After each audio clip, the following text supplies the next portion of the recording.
માથા મૂકી મેદાનમાં જીવનની બાજી સંકેલી આજ, વેતરાણા કે કોતરાણા ખાંભી થઈને ખોડ્યા પરહિતને કાજ।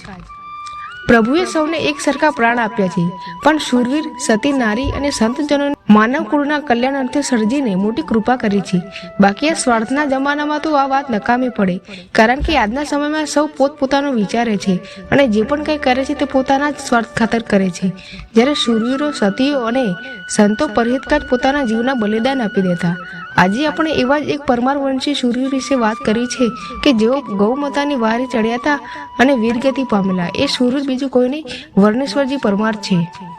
પરમાર કુળના મુંજાજી પરમાર ઉજ્જૈનમાં રાજ કરતા હતા। દિવસ રાત રૈયતનું હિત ઈચ્છતા એવા, પ્રજાવત્સલ એવા પરાક્રમી પરમાર મુંજાજીના પરિવારમાં પહેલી ધર્મપત્નીની કુખે દીકરો પુંજાજી તથા બીજા ધર્મપત્ની નાથ કુંવરબાની કુખેથી બે દીકરા વર્ણયાતજી અને વર્ણેશ્વરજી તથા દીકરી નીલાબા હતા। પિતા મુંજાજીએ નાનપણથી સંસ્કાર આપવા માંડેલા। આ મુંજાજી એમના પરિવાર સાથે ભક્તિભાવથી અને આનંદથી દિવસો પસાર કરતા હતા। પુંજાજીની ઉંમર લગ્ન યોગ્ય થઈ। એમના લગ્ન જાંબુવંતીબા સાથે થાય છે। રાજ દરબાર અને નગરમાં ધામધૂમથી લગ્નવિધિ પતાવી પોતાના સુખ સંસારમાં દૂધમાં સાકર ભળે તેમ જાંબુવંતીબા સાસરા પક્ષમાં ભળી જાય છે। વર્ણેશ્વરજી પરમાર નાનપણથી જ ભક્તિભાવથી જીવન વિતાવતા હતા। દરરોજ સવારે વહેલા ઉઠી સ્નાનાદિ ક્રિયા પતાવી સૂર્યનારાયણ ભગવાનને અર્ધ્ય ચડાવતા અને એક વચન માંગતા કે હે ઉગતા ભાણ, હે મારા આરાધ્ય દેવ, હું તમારી પાસે શું માંગુ? હે મારા આરાધ્ય દેવ, મારું મોત ગૌ માતાની રક્ષામાં થાય એવું વચન માંગુ છું, એવી પ્રાર્થના કરું છું। તો હે દેવ, હે મારા આરાધ્ય દેવ, તું મારી પ્રાર્થના જરૂર સાંભળજે। આ તેમની દરરોજની પ્રાર્થના હતી। સમયાંતરે એક દિવસ સ્નાનાદિ ક્રિયા પતાવી જ્યારે વર્ણેશ્વરજી સૂર્યનારાયણને અર્ધ્ય ચડાવે છે, ત્યાર પછી રોજ નિયમ મુજબની પ્રાર્થના કરતા હોય છે, ત્યારે જ તેમના માતા તુલ્ય ભાભી જાંબુવંતીબા ટીખળ કરે છે, હે મારા વાલા દિયરજી, માંગવાથી કંઈ મોત મળતા નથી, અને જો ખરેખર ગાયોની વારે મોત જોતું હોય તો અહીંથી પશ્ચિમ દિશામાં જાઓ, ત્યાં દરરોજ મલેચ્છો ગાયોને લૂંટી જાય છે।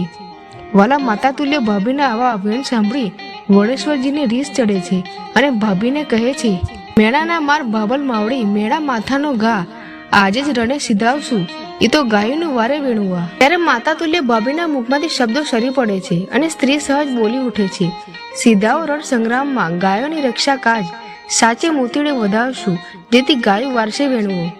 મેળા ઉપર મેળાના ગાથી વર્ણેશ્વરજીનું હૃદય ચિત્કાર કરી ઉઠે છે અને ત્યારે જ પોતે ઘોડામાં જઈ પોતાના ઘોડા ઉપર અસવાર થઈ વર્ણેશ્વરજી પશ્ચિમ દિશા તરફ પ્રયાણ કરે છે। ધોરે ઘોડે પલાણ નાખ્યા, વર્ણેશ્વર થયા અસવાર, શિહોરી તલવાર લીધી હાથમાં, હાલ્યા ગૌ રક્ષા કાજ। વર્ણેશ્વરજી પરમાર જ્યારે ધોરે ઘોડે અસવાર થઈ પ્રયાણ કરે છે ત્યારે મોટાભાઈ વર્ણયાતજી અને બેન નીલાબા રાજમહેલમાં પ્રવેશ કરે છે। વર્ણેશ્વર વીરને રાજમહેલમાં ક્યાંય ન જોતા બેન નીલાબા ભાભી જાંબુવંતીબાને પૂછે છે, ભાભી, ભાઈ વર્ણેશ્વરજી ક્યાંય કેમ દેખાતા નથી? ત્યારે ભાભી જાંબુવંતીબા નીલાબાને કહે છે કે નણંદબા, મારાથી એક મોટી ભૂલ થઈ ગઈ છે। દિયરજી નિત્યક્રમ મુજબ સવારે સૂર્યનારાયણની અર્ધ્ય ચડાવી પ્રાર્થના કરતા હતા કે હે સૂર્યનારાયણ, મારું મોત ગૌમાતાની રક્ષામાં થાય। આ જોતા જ મારા મોઢામાંથી કવેણ નીકળી ગયા અને દિયરજી રીસ કરીને અહીંથી પશ્ચિમ દિશા બાજુ ગાયોની વારે ગયા છે। આ સાંભળતા નીલાબા ક્રોધથી ભાભીને કહે છે, પટરે ભૂંડી ભાભરલી, તે તો ભલા નિભાવ્યા હેત, કવેણના વેણ કાઢ્યા, હવે ક્યાંથી ભાળશું વીર વેણવું? નણંદબાના આવા વેણ સાંભળી ભાભી જાંબુવંતીમાં ધ્રુસકે ધ્રુસકે રડી પડે છે। ભાભીને મેલમાં રડતા મૂકીને જ વર્ણયાતજી અને નીલાબા વર્ણેશ્વરજીની પાછળ પશ્ચિમ દિશા બાજુ જે મળે તેને વર્ણેશ્વરજીના સમાચાર પૂછતા પૂછતા આવે છે। પચરંગી સાફો પહેર્યો, વળી ધોરે ઘોડે અસવાર, શિહોરી તલવારથી શોભતો, તમે ક્યાંય ભાડ્યો મારો વીર વેણુઓ? પોતાના નગરમાંથી નીકળી વર્ણેશ્વરજી પરમાર પશ્ચિમ દિશામાં ટીકર ગામે આવી પોતાના પ્રાણપ્રિય ઘોડાને તળાવની પાળે બાંધીને બે ઘડી વિશ્રામ કરે છે। ત્યારે ધ્રુબાંગ ધ્રુબાંગ કરતા ઢોલનો અવાજ વર્ણેશ્વરજીને સંભળાય છે। એક પણ ઘડીનો વિલંબ ન કરતા વર્ણેશ્વરજી પોતાના ઘોડા પર અસવાર થઈ ગામમાં પ્રવેશ કરે છે અને ઢોલીને પૂછે છે કે ભાઈ ઢોલી, તું આ બુંગીઓ ઢોલ શા માટે વગાડે છે? આ ગામમાં કોઈ આફત આવી છે? જે હોય તે મને જણાવ, હું પરમાર વંશી વર્ણેશ્વરજી છું। ત્યારે ચારણ આ શક્તિ દેવલબાઈ વર્ણેશ્વરના રંગરૂપ અને પહેરવેશ પરથી કોઈ રાજબીજ છે એમ જાણી લે છે અને વર્ણેશ્વર વીરના ઓવારના લે છે। દેવલબાઈ વીરને સવાલ કરે છે કે કયા રે દેશના રાજવી અને શું છે તમારા નામ? શાને કાજ સિધાવ્યા, એવા શું પડ્યા તમારે કામ? ત્યારે વર્ણેશ્વરજી જવાબ આપે છે કે ઉજ્જૈન નગરીનો હું રાજ્યો, વર્ણેશ્વર મારા નામ, ગાયોની વારે આવ્યો, બોલો બેની શું પડ્યા અમારા કામ. ત્યારે દેવલબાઈએ વર્ણેશ્વરજીના ઓવાળના લીધા અને આંખે આંસુડાની ધારા થઈ.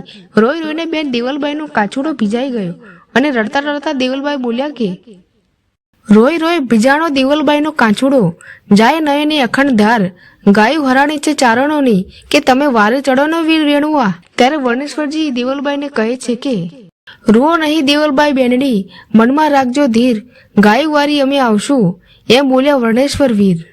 આમ કહી વર્ણેશ્વરજી ધોરે ગોળે અસવાર થઈ મલેચ્છાઓનો પીછો કરતા કરતા ટીકર ગામથી આગળ આવ્યા. ત્યારે એકલા અસવારને આવતો જોઈ મલેચ્છાઓ મનમાં મલકાયા અને વર્ણેશ્વરજીને કહ્યું કે પાછો વળી જા, હજી તારી ઉંમર લડવાની નથી, અમે જાજા માણસો છીએ, અમારી સામે તારું કામ નથી, શા માટે મોતને વાલું કરે છે.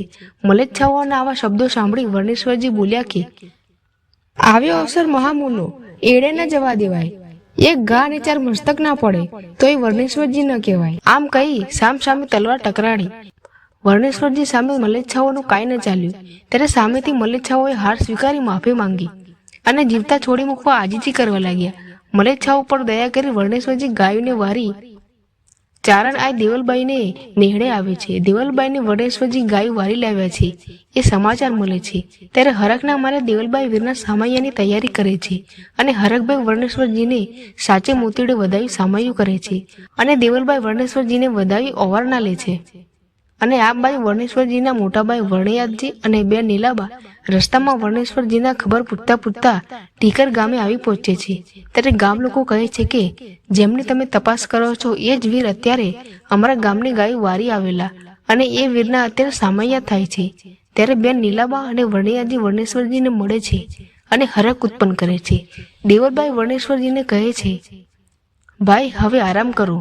ત્યારે વર્ણેશ્વરજી કહે બેન પેલા તમે તમારી ગાયો ગણી લ્યો, એમાં તમારી કોઈ ગાય રહી તો નથી ગઈ ને. ત્યારે દેવલબાઈ કહે કે વીરા બધી ગાયો આવી ગઈ પણ મારી એક ગાય નથી આવી, જેની હું દરરોજ પૂજા કરતી, એના દૂધના દીવા કરતી, એવી મારી કવલી ગાય નથી આવી. આવા કરુણ વચનો સાંભળીને વર્ણેશ્વરજી અને વર્ણયાદજી બંને વીર દેવલબાઈને કહે છે કે બેન મનમાં હિંમત રાખજો, અમે બંને ભાઈઓ જઈને હમણાં જ તમારી કવલી ગાયને પાછી વાળી આવીએ છીએ. આ પરમારવંશી વર્ણેશ્વરજી અને વર્ણયાદજીના વચન છે. અને બેનને વચન આપી બંને ભાઈ પોતાના ઘોડા પર અસવાર થઈ કચ્છના નાના રણમાં આવ્યા. ત્યારે દૂરથી બેઠેલા મલેચ્છાઓને જોઈને બંને વીરો પડકાર કરે છે નરાધમો, તમે અમારી સાથે કપટ રમ્યા, અમારી કવલી ગાય પાછી આપો. આ વીરોનો પડકાર સાંભળીને મલેચ્છાઓની છાતીના પાટિયા બેસી જાય છે અને કહે કે હે શૂરવીરો, અમે તમારી કવલી ગાયને કેમ કરીને પાછી આપીએ, કેમ કે જે કવલી ગાયની તમે વાત કરો છો એ ગાયને તો અમે વધેરી નાખી છે.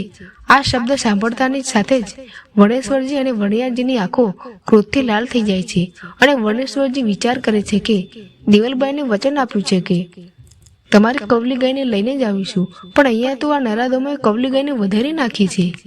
પોતાના હાથમાં રાખેલી તલવારથી વર્ણેશ્વરજી પોતાનું મસ્તક ઉતારી દેવીસર તળાવની પાળે મૂકે છે. માથું ઉતારવાની સાથે જ છાતીમાં આંખો ફૂટે છે. હાકલા પડકારના અવાજ મસ્તકમાંથી નીકળવા લાગ્યા અને ધડ મલેચ્છાઓના મસ્તક વધેરતું આગળ વધ્યું. ઘમસાણ યુદ્ધ થયું. બંને ભાઈઓ રણગેલા બન્યા. માથા વગરના ધડને લડતું જોઈ મલેચ્છાઓ ભાગ્યા અને એમ કહેવાય છે કે 3.5 દિવસ સુધી વીર વર્ણેશ્વરજીનું ધડ મલેચ્છાઓનો કેડો મૂકતું નથી અને ધડ લડતું લડતું મેડક બેટ સુધી જાય છે. મેડક બેટ સુધી પહોંચ્યા પછી મલેચ્છાઓએ ગળીનો દોરો આગળ રાખી દીધો અને શૌર્યના ધોધ વહાવતું વર્ણેશ્વરજીનું ધડ પડી ગયું. સાથે એમના મોટાભાઈ વર્ણયાદજી પણ ધીંગાણામાં કામ આવી જાય છે. આમ ઘણો સમય થયો છતાંય પોતાના બંને ભાઈઓ પાછા આવ્યા નથી. તેથી બેન નીલાબા દેવલબાઈને કહીશ કે આય દેવલબાઈ, હજી મારા ભાઈઓ કેમ આવ્યા નહીં? ત્યારે દેવલબાઈ કહે છે કે બેન તારા બંને વીર ભાઈઓ ગૌમાતાના રક્ષણ કરતા કામ આવી ગયા છે. આવા સમાચાર સાંભળતા બેન નીલાબા રુદન કરે છે અને ત્યાર પછી દેવલબાઈ અને નીલાબા જ્યાં વર્ણેશ્વરજી અને વર્ણયાદજી કામ આવ્યા હતા ત્યાં આવ્યા. બેન નીલાબા જે રણમાં ભાઈઓ માટે પાણી પીવડાવવા મટુકી લઈ જાય છે તે મટુકી પડી જાય છે અને ઢોળાઈ જાય છે. ત્યાં મીઠા પાણીનો વીડો બની ગયો અને હાલે મીઠું પાણી આવે છે. વર્ષોના વર્ષો વીતી ગયા પણ મીઠું પાણી હાલે આવે છે. ચારેય બાજુ ખારો પાટ છે, રણ છે, છતાંય કોઈ પણ યાંત્રિક સાધનની મદદ વિના આ વીડામાં અકૂટ પાણી આવે છે. બેન નીલાબા ભાઈઓને ધીંગાણામાં કામ આવેલા જોઈ રુદન કરે છે. ત્યારે દેવલબાઈ કહે છે કે નીલાબા, જો તું કહે તો તારા ભાઈઓને સજીવન કરું અને કહે તો તારા ભાઈઓને ત્રણેય લોકમાં અમર નામ કરું. ત્યારે નીલાબા કહે કે હે ચારણ શક્તિ દેવલબાઈ, મૃત્યુ તો આવવાનું જ છે અને એક દિવસે આવશે જ, પણ આવા મોત નહીં મળે. તો હે ચારણ શક્તિ, તમે મારા ભાઈઓના નામ જુગ જુગ અમર કરો. આમ વર્ણેશ્વરજી અને વર્ણિયાતજીના નામને અમર કરવાનો આદેશ આપી બેન નીલાબાને સત ચડે છે અને બેન નીલાબા ભાઈઓ પાછળ સતી થાય છે. આ ભાઈ બેન ત્યારના દેવીસર અને હાલના ગુજરાતના કચ્છ જિલ્લાના રાપર તાલુકાના વરણુ ગામે પૂજાય છે અને વીર વર્ણેશ્વર પરમારનું ધડ મેળક બેટમાં પડ્યું હતું ત્યાં કચ્છના નાના રણમાં પૂજાય છે અને ત્યાં વર્ણેશ્વર દાદાનું ભવ્ય મંદિર આવેલું